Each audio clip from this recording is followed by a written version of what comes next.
Kumusta mga kaibigan, kayo ga may mga pusa sa inyo?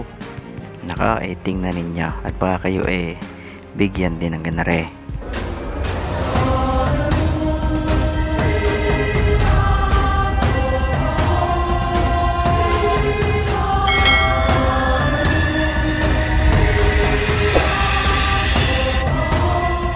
Yo, magandang buhay sa inyo mga kaibigan ko. Alam nyo gana, ang mga alaga nyong pusa bukod sa naninira ng mga upuan ng inyong mga motor, nako, yan maaring may ibigay din sa iyo, ano?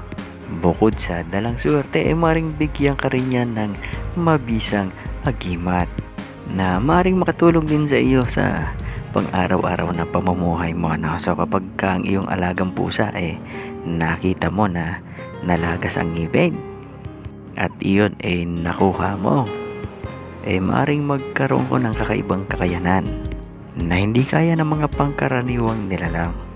Maaring magkaroon ka ng kakaibang talas ng mata sa gabi, lakas ng pakiramdam lalo na kung may paparating na sakuna sa iyong tahanan.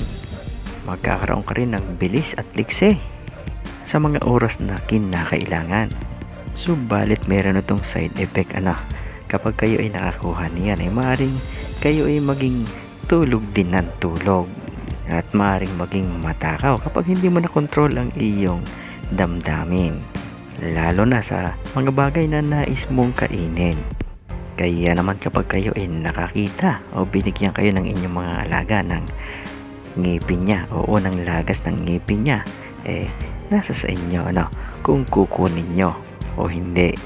So maaari nyong kunin at itabi for collection, ano. So wallet kung gagamitin ninyo, ilagay ninyo sa pulang tela at daladalahin ninyo. Subalit maaring may makaaway ka sa daan kapag ang nakatapat mo may dala naman ng pangil ng aso. Yun ang bisa ng ngipin ng pusa kapag inyong nakuha. Hanggang sa muli, good luck, God bless at ingat kayo palagi.